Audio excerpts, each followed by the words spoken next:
It is Big 12 Mental Health Awareness Week from February 19th to 26th.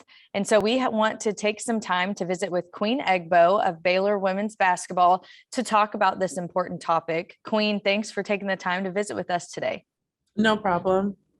So let's just kind of start from the top. When you heard about the Big 12 hosting this Big 12 Mental Health Awareness Week during the basketball season, what was your first reaction as a student athlete? I thought it was a positive step in the sports community because a lot of times people don't check in on other athletes. They just assume that everything's going okay and they must be feeling well because they're playing well, but you never know the underlying conditions of what somebody's going through mentally. And so I feel like it was very positive. It was a good start and the start of just making something new. Talk a little bit about how much mental health plays into your success on and off the court. Mental health is a big factor in whether I'm kind of playing well. If I don't feel good, if I've been in a slump, I haven't been feeling like myself, then it's hard to get motivated for a big game.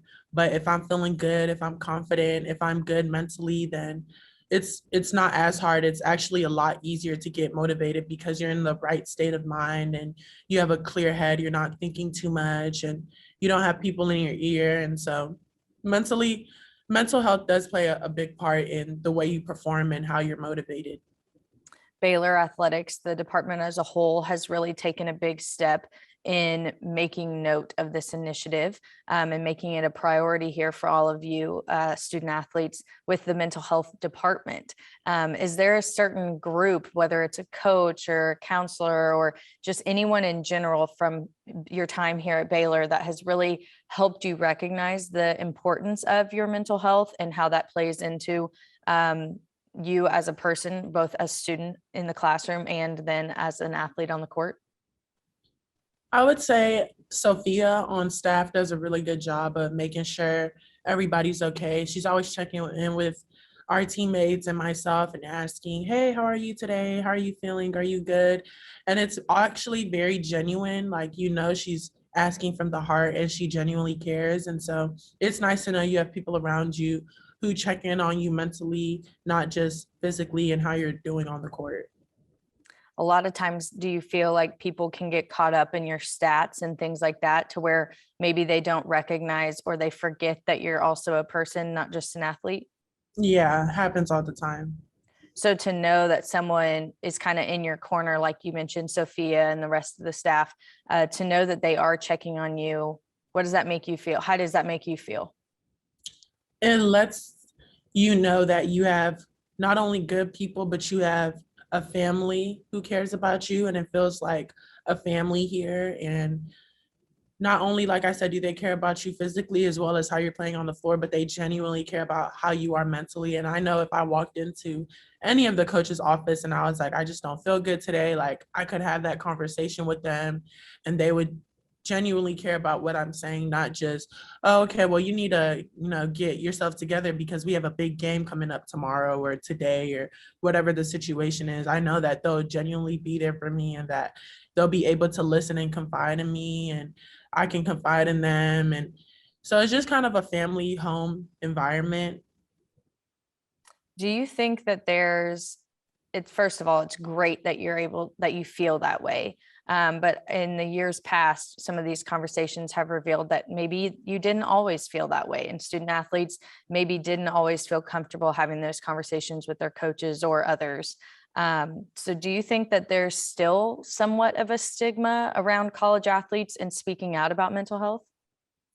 Yeah, I know for a lot of people, speaking out isn't very common in their program. And it's sad.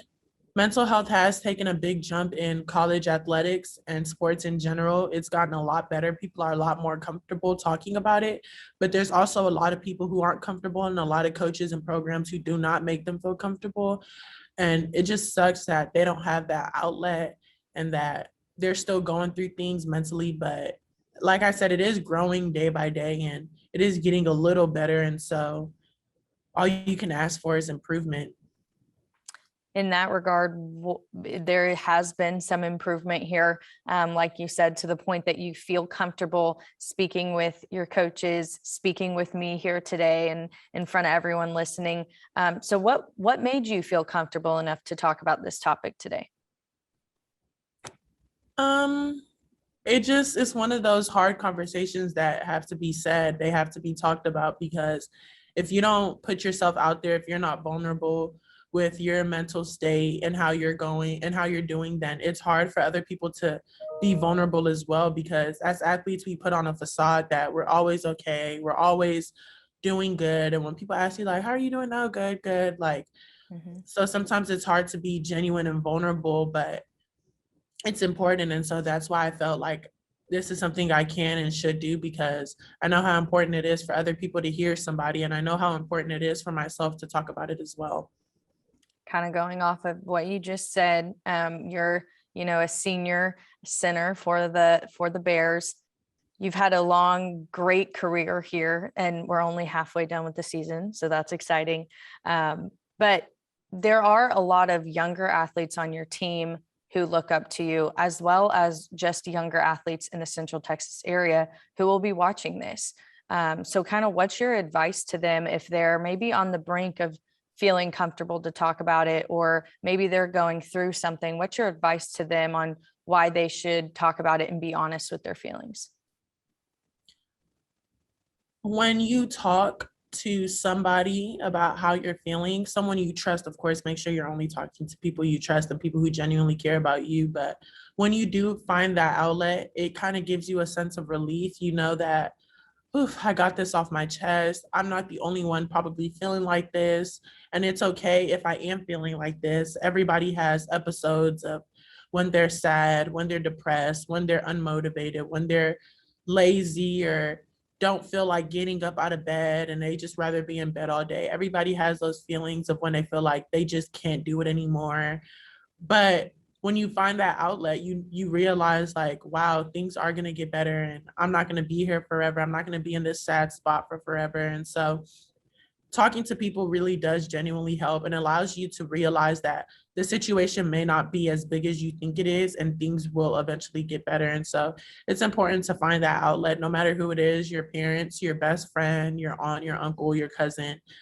It's important to have that near you. Well, Queen, thank you so much for being vulnerable, for being open and sharing your thoughts here about mental health this week during Big 12 Mental Health Awareness Week. It's an important topic, like we've said, and I just hope that everyone who listens here today can take something with them and to be as brave and as bold as you. Thank you for taking the time to visit with us today, and good luck with the rest of Thank your season. you. No problem. Thank you.